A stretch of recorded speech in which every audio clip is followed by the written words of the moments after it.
Okay, we're now on our Asian Century news and analysis, the developments in our region and from the Asian perspective. The first, of course, is our own homegrown news. Duterte tells Obama. What did he tell Obama? Incoming President Rodrigo Duterte revealed that he personally told U.S. President Barack Obama that he is open to have bilateral talks with China over the disputed West Philippine Sea if current efforts to resolve the issue fail to prosper.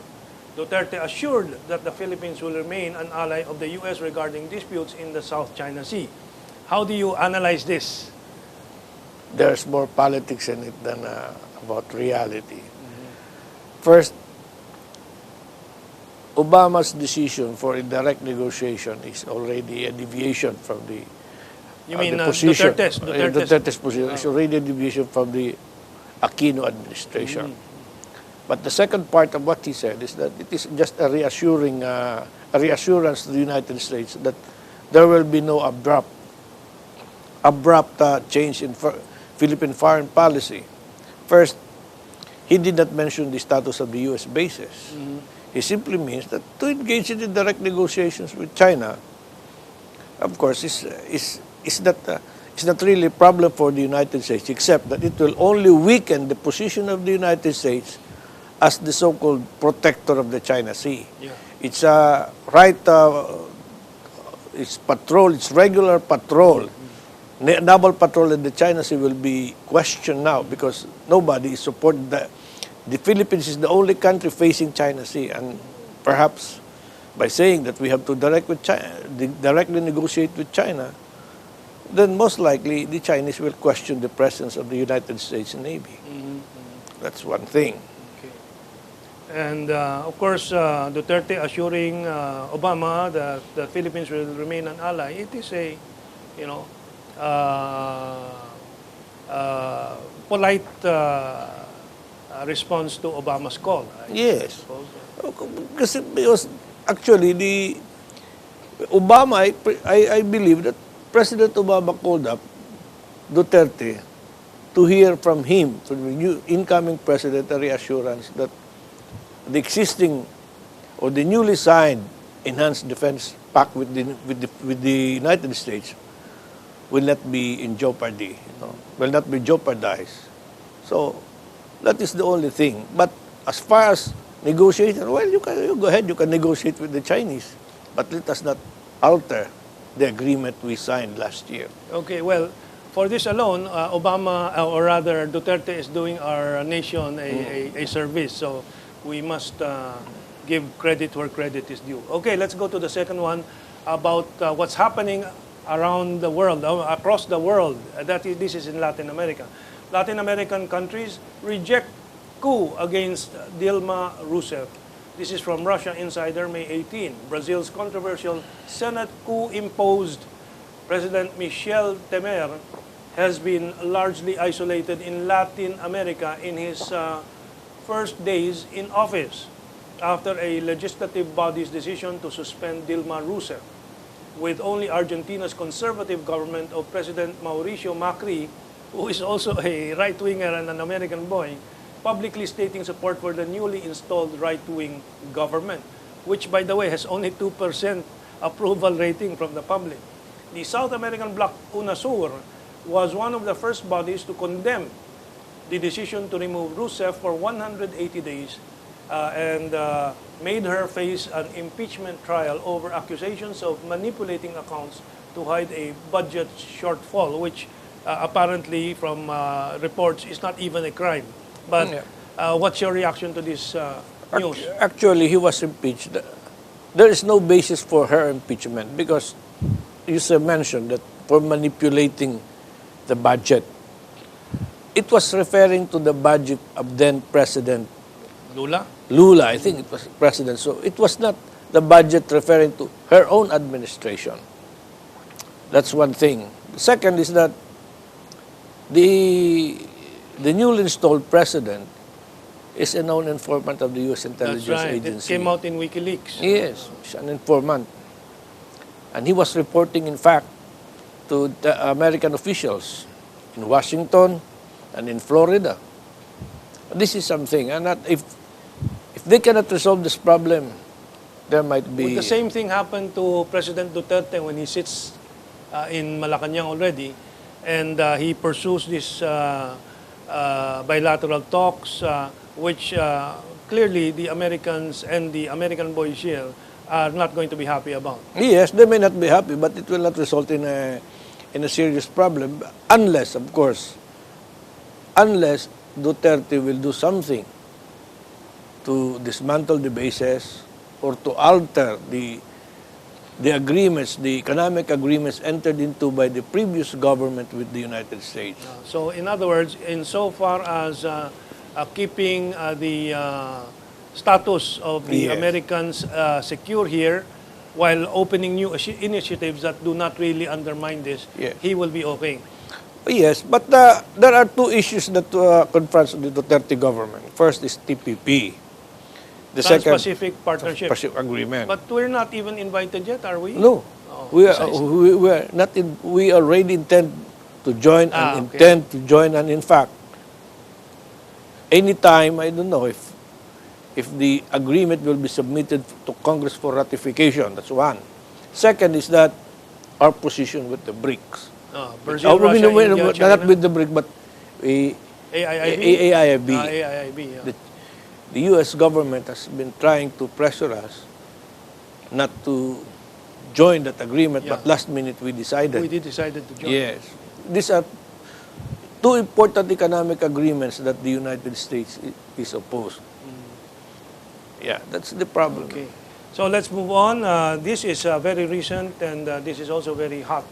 U.S. urged to halt close surveillance. China Daily, May 20. China urged the United States to immediately stop close-in reconnaissance actions after confirming that a U.S. Navy EP-3 spy plane had conducted close-in flights near China's Hainan Island.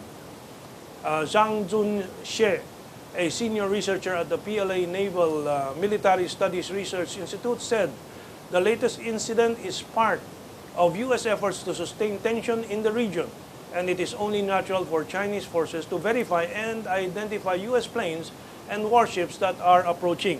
This made me recall the 2001, April 1st, Hainan incident, Yes. where a Chinese plane also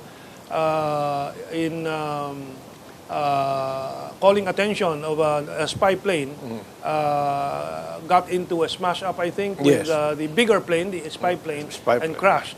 But the spy plane, the U.S. spy plane was forced to land in Was Hainan. forced to land, and they were detained for several weeks or some time, at any rate, Oh, yes. and eventually negotiated and returned to the United States. But the spy plane remained or stayed in Hainan Yes. Island. Yes. Yeah. So this is happening also in the Black Sea, near the borders of Russia, as well Crimea. as in Norway. in Norway and so on. No? And Russia has been saying this is provocative. This is provocation of the Americans around their borders. Actually, let me tell you this. They cannot continue this kind of provocation with the Chinese. You know, the Chinese will really shoot down their planes once they intrude into their territory. In fact, the 2010 incident was really, The 2001, April 1st, 2000 Hainan incident. Yes. They attempted to, the interceptor, the Chinese fighters, compelled the American spy plane to land, but Yes. it refused. They bumped it, something like how do you call that? Yeah. And Okay. a We wing, a understand tip that. to tip to wing, and then Yeah. the fighter, actually the fighter of the jet, the pilot of the jet fighter died, but yeah. just the same, there was a follow-up interceptor fight and forced the US spy plane, US spy plane to land. land. Now, it means that you cannot, you have to be serious with the Chinese. The Chinese are serious. They will shoot you down once you violate their space. Similar to way back in the 70s, when Korean Airlines intruded into the Russian airspace in Sakhalin. Okay. It was shut down. So the United States should be careful with this because it might just erupt, it might just trigger a war, an armed conflict between China, an unexpected conflict with China. Okay, let's move on. We have two more items. So, China to import goods worth $10 trillion over the next 5 years. That's $2 trillion a year. This is from Xinhua, May 19. As reported by the chairman of the China Council for the Promotion of International Trades, Mr. Jiang Zhengwei. Jiang also said China will invest more than $600 billion in foreign countries over the next 5 years. They will also implement several hundred major projects, offering a wealth of investment opportunities for foreign companies. Are we on board? That's what I said. Yeah. We refuse to negotiate with China despite the fact that the Chinese are offering us many things. They have so many economic projects for us. And we refuse to. I don't know about the incoming administration. Let us try to balance things between our disputes with China, allegedly dispute with China, or the economic benefit we will gain by trying to improve our relations with that country. We have to balance that. Okay. Well, we have a lot of economic news in this episode of ours. This one final item, AIIB ready to invest in Russian ASEAN's projects. This is from Xinhua again. This was announced by the AIIB President Jean Li-Chun at the Russia-ASEAN Business Forum, which kicked off earlier in Russia's Black Sea resort. Jean highlighted the need to improve the connectivity among Eurasian countries in order to further tap the economic potential of the region. The AIIB was formally established in Beijing in December last year and started operation in January. The Philippines joined at the last minute as a founding member. Of course, it was a great relief for many businessmen and economists that the Philippines finally joined, despite the opposition, expressed opposition of the United States. But other countries also joined that were allies of the that are allies of the US. Great Britain was the first. Great Britain was the first. So it's good. Our administration, outgoing administration at that time, was compelled to accept reality and join as a founding member. But what does this mean? This, I think this is very interesting. You have $100 billion capital in this AIIB to begin with. Actually, there has been so many offers, economic offers for development, and yet we refuse to accept this because of, I believe, I suspect, because of pressure from the United States. For instance, the railway project is one project that I don't know what happened. Another thing is, I think they also offered to develop another nuclear, I don't know, power plant. Power plant. Well, actually, there are several proposals for power plants in the country. Yes. And to increase their import of Philippine products. Okay. Like well, we've run out of time, and I think we gave a good picture of what the developments and where the developments are going. So, finally, in our third segment, you'll witness and watch a Filipino entrepreneur in China explain his business, encourage other Filipinos to join in businesses in China, and about Duterte's request for the train to go around Mindanao and the entire Philippine Islands. Well, we have an interesting video to show who should be constructing this in the Philippines and with the Philippines. Okay, let's take this break.